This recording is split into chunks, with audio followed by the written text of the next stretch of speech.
So my husband came home. He was still sick. He ran a fever. And I thought, no, man, I must look after this man. He was like, he was a baby in my arms and he was burning up. And I have 4 children, so I know what it is to sit with a sick person. But this man was burning up so much that I was scared. And, I was holding him and rubbing him. And I thought to myself, Ya Allah, and I asked him permission, please can I stay tonight again because you are not well?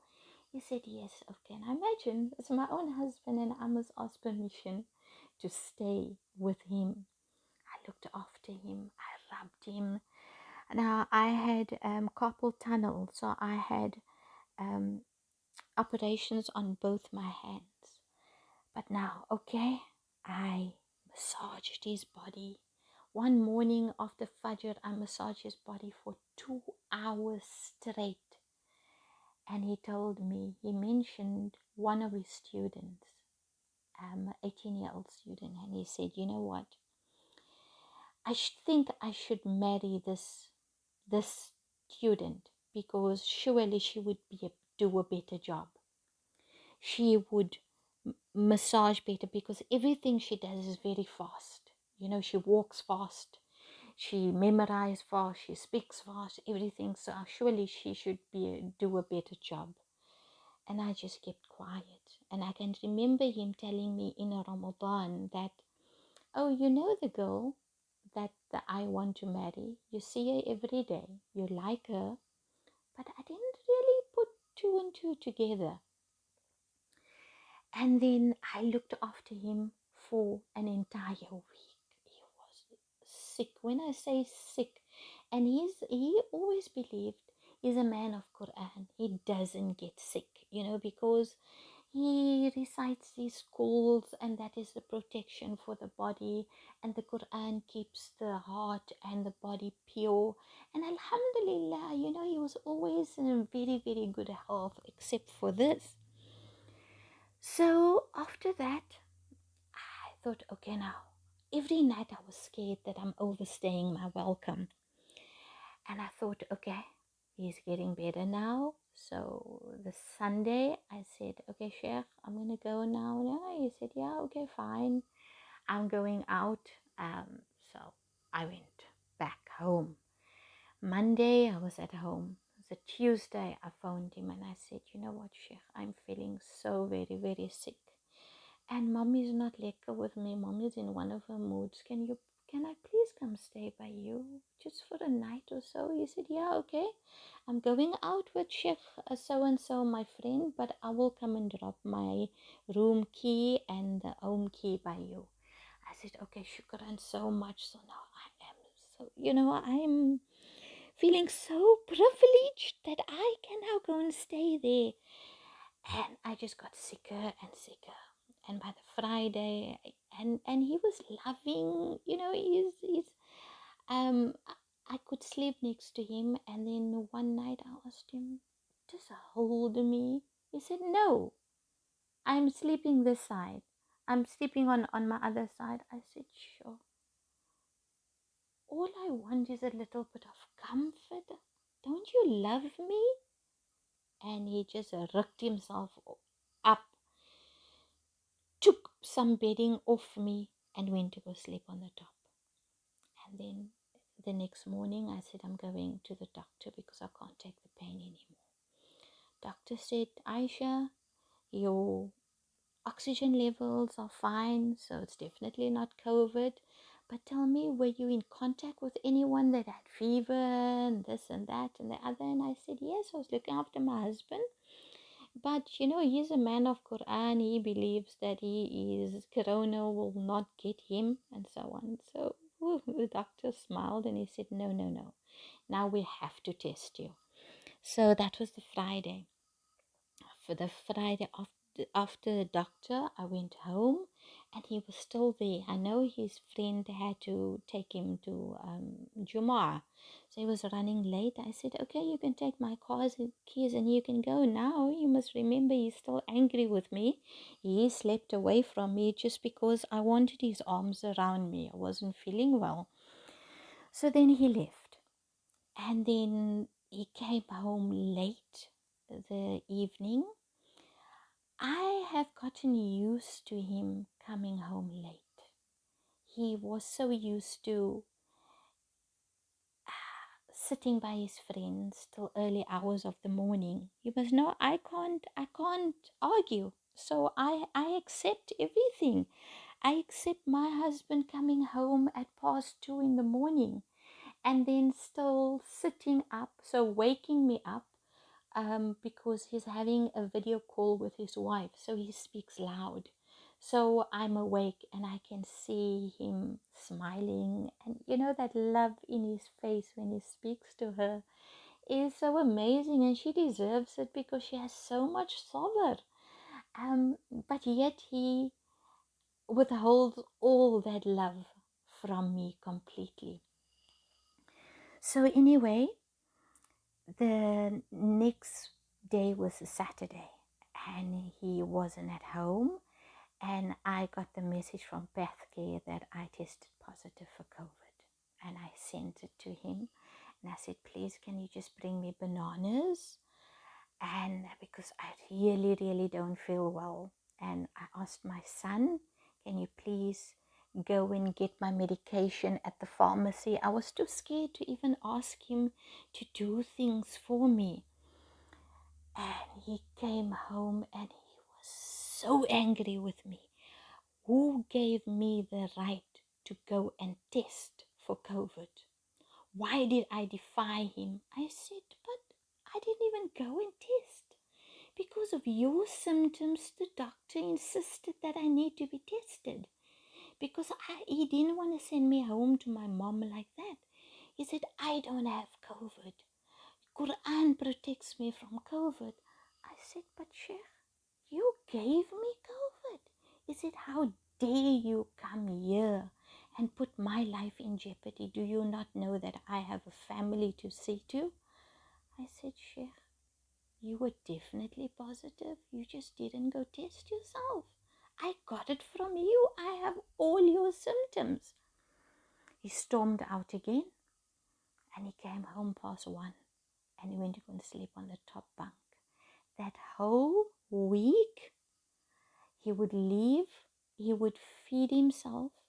In his friend gave him some acne, and that acne was in the fridge for a week. Every morning he would eat that for breakfast.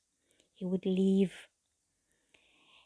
If I asked him for bananas, he would come back after 2, bring the bananas, have some acne, and leave again, and come home past 1 in the morning.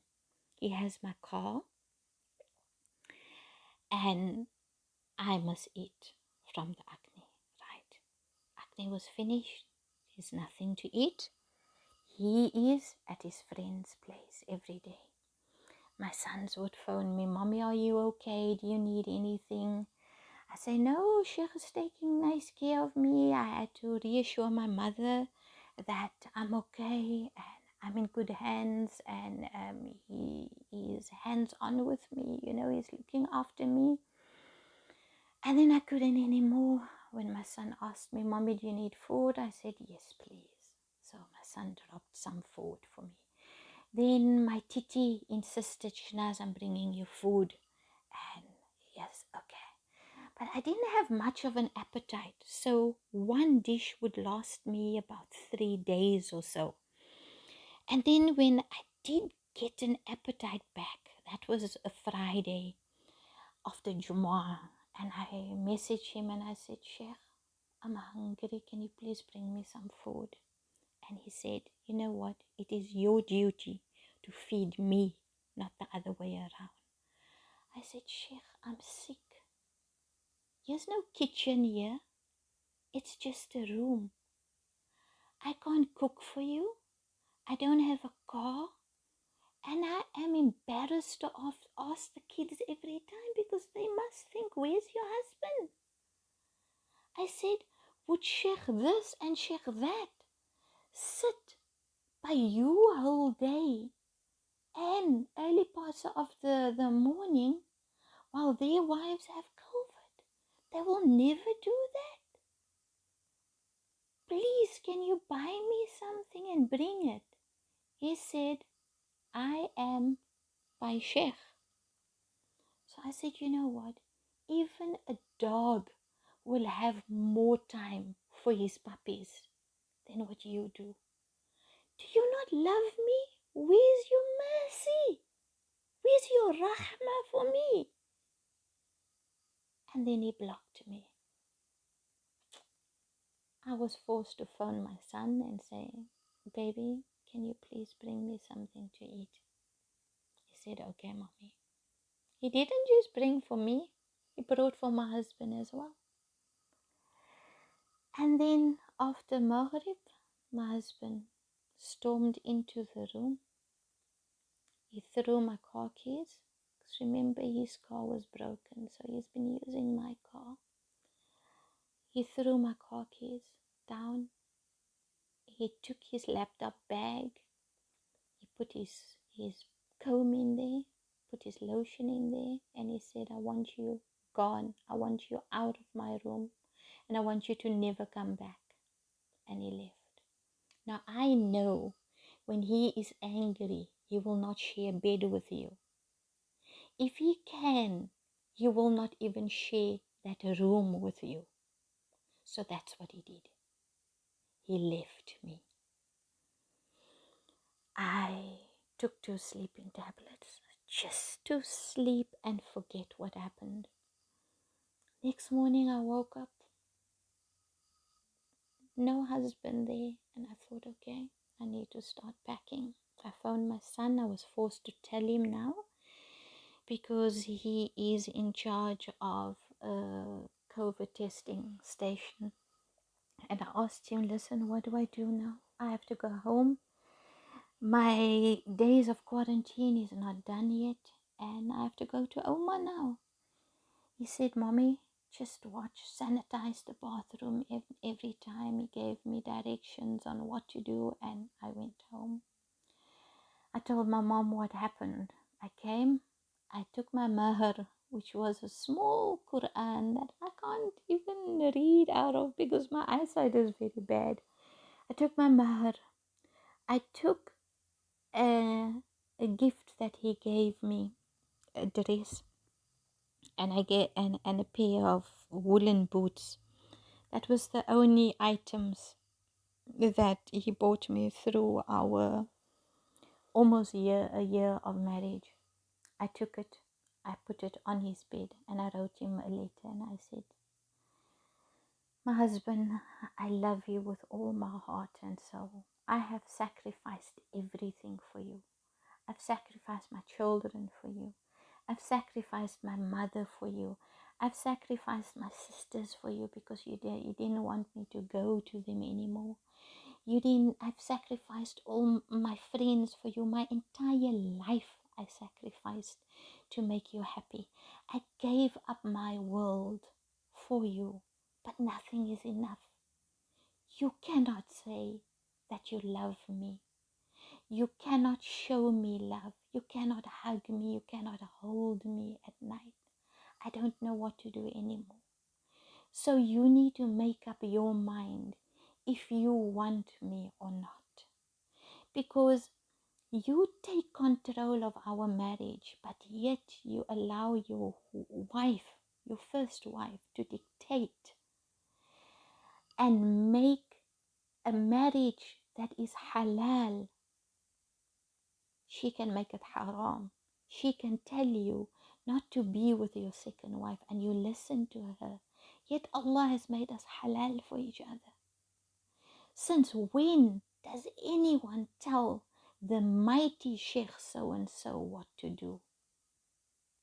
I can't do that. You would abandon me. Whenever you're angry with her, you don't phone her for days or weeks. So why is it that you're listening to her now? So anyway, I told him that I love him dearly. That if he doesn't want the marriage anymore, because this was the ultimate test. I was sick. I had corona.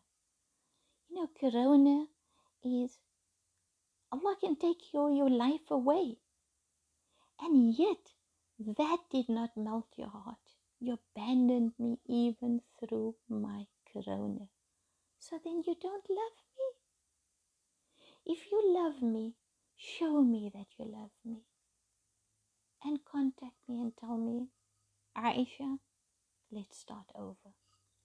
If you don't want me, tell me, here's my mahar. Be merciful to me and grant me a khul'a, divorce. I cannot have children, so that is a 1 month divorce because I'm returning my mahar. Your loving wife,